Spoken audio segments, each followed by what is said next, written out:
What's up, gang? This is the X Team Featurette channel, and I'm Chris. And I have Career Opportunities, a new release from Kino Lorber. This was sent to me for review, courtesy of Kino Lorber, and this was actually a first-time watch for me. We previously owned, my husband is a huge fan of it. Frank Whaley. Frank Whaley had the DVD, never watched the DVD, checked out the Blu-ray the other day, and so this is my review. Career Opportunities is available June 22nd. It's available 6/22. That is this upcoming Tuesday.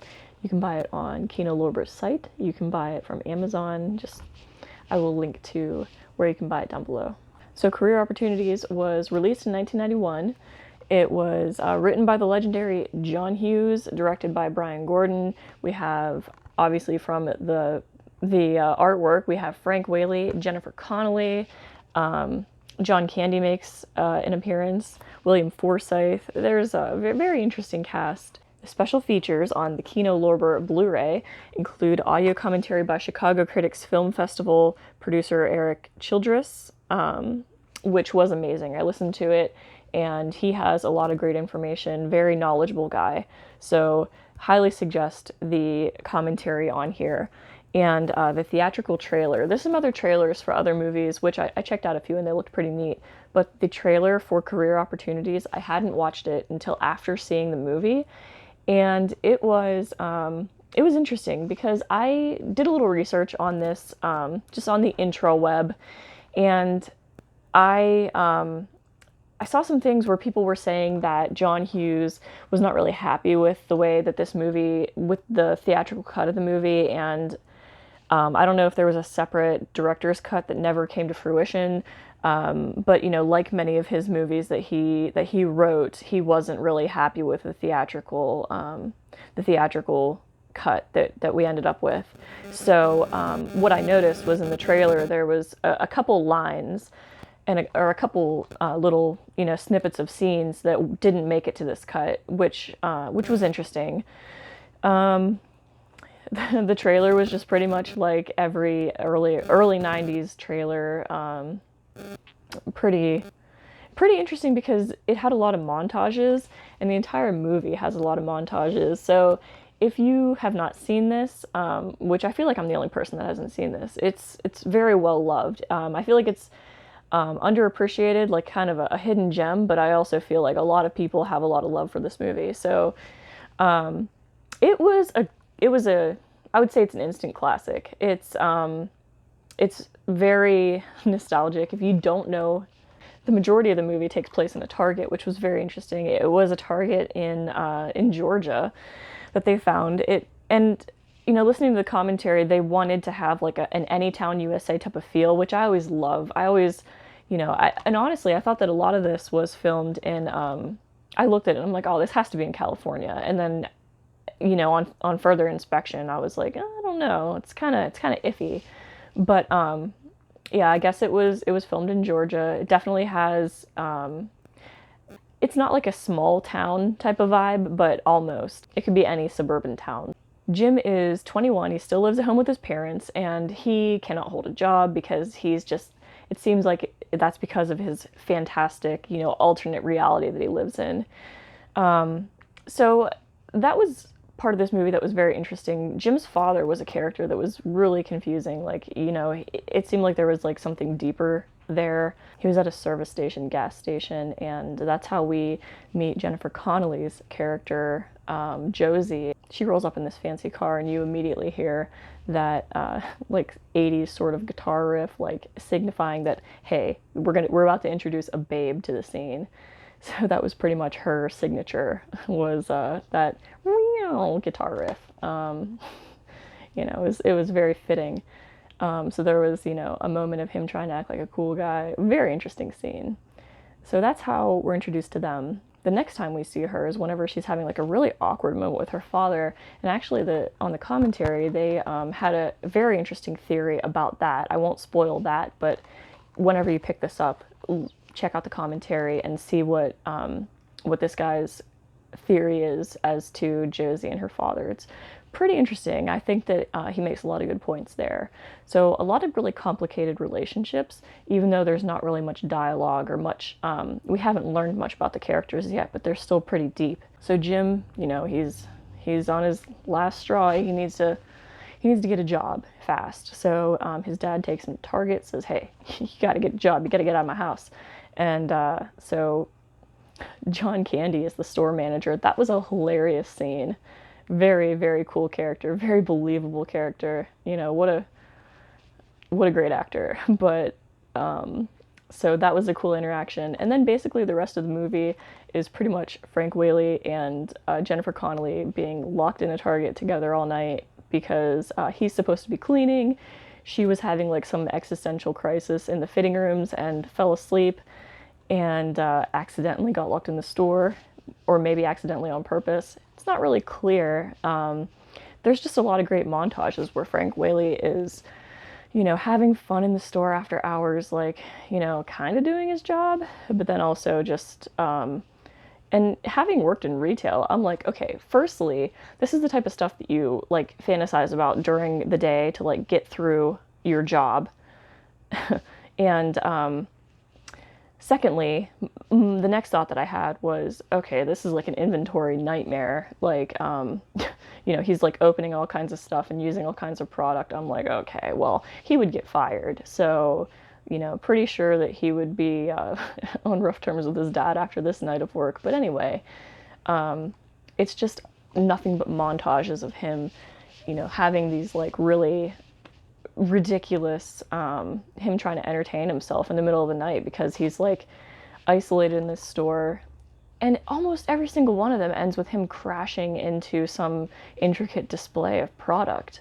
You know, there's the legs, eggs, the pantyhose or whatever, the hosiery. There was a lot of really cool stuff.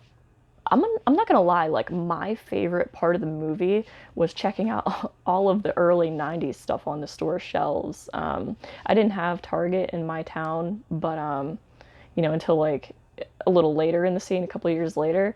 But honestly, all of the product, I'm like, man, I remember that stuff. Here's a cool fact that I noticed. There's a scene where Frank Whaley's making Jennifer Connelly a romantic Target dinner. They're getting to know each other. He puts this food in a microwave and he's like, okay, don't get too close to these things. You want to stay back at least 5 feet. And I'm like, dude, why is that not a thing anymore? You know, like microwaves give off radiation. And I remember when I was a kid, it used to be like, don't get close to the microwave. You got to stay back from the microwave or else you're gonna you're gonna turn into a mutant. But now it's like, you know, that's still a thing. Like, they still give off radiation. It's just nobody cares anymore. Our cell phones give off radiation, but, you know, stay back 5 feet. I was just like, that's just like one of those dated things. Also, like another one of John Hughes' movies, there are 2 bumbling crooks in this movie, but they are not as comedic as the wet bandits in Home Alone. They are, they're pretty menacing, but they're also pretty stupid. So they get introduced later on, and it's a really interesting way to shake up the story.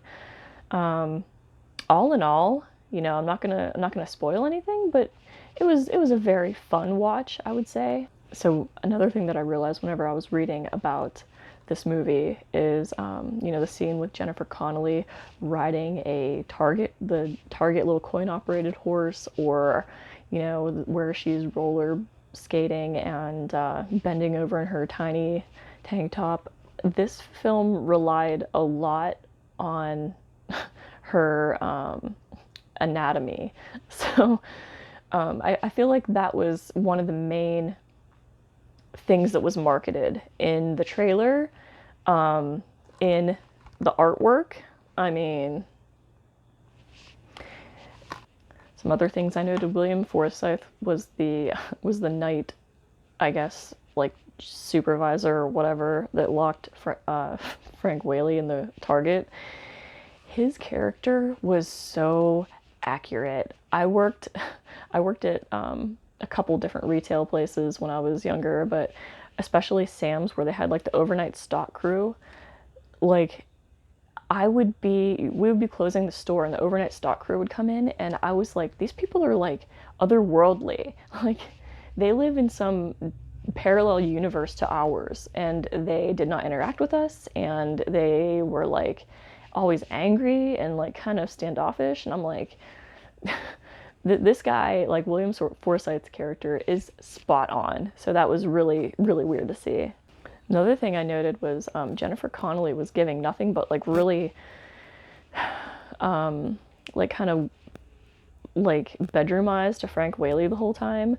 And I was like, you literally, she did not know him. Like she knew of him, she said, but she didn't really know him. And just like after 5 minutes of roller skating together in Target, you're looking at him like, hey, Frank Whaley. Like, you know, it's like, what's going on with you? It was interesting. So the movie itself, if you've not yet seen it, I do suggest it. It's a fun watch. It's just kind of like one of those like shut your brain off and enjoy it type of movies.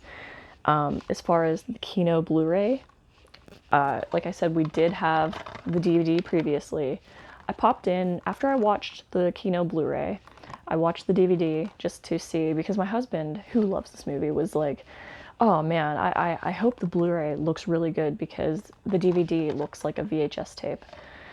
So I popped in and I'm like, let's see what he's talking about. And it looked so bad. It was so blurry and grainy, and it's just like, it literally looked like a tape. Comparatively, the Blu-ray blows the DVD out of the water. If you have the DVD and you love this movie, you definitely need to upgrade it because it is just like night and day difference. As compared to other Blu-rays, it's definitely high definition. It looks good, it sounds good, and I had no complaints about the physical release. No slip, no inner artwork, just so you know. And some of them have them, some of them don't. It does have that beautiful Kino spine. It's going to look so sleek in the collection. That is my review. Scores better than the DVD. Amazing. So if you love this movie and you already own it, you need to upgrade it. If you have not seen it and you're considering it, you should buy it because it's a fun watch. And it's got Frank Whaley. And it's got Jennifer Connelly's Anatomy. So a big thank you to Kino Lorber for sending this for review. I very much appreciate it. My husband very much appreciates it because he loves this movie. Definitely deserved this upgrade for sure. And they sent me a couple other titles to review. So I do have more Kino Lorber reviews coming up in the future. Check out my Instagram. I will make a post giving a little spoiler about what I have coming up in the pipeline. And thank you to all my new subscribers. I picked up a few in the past month or so since I posted my last pickup video. Very much appreciate all the follows and all the comments and dialogue that we're having. So keep talking about movies, keep buying movies, keep supporting independent companies like Kino Lorber, you know, support small businesses and support physical media.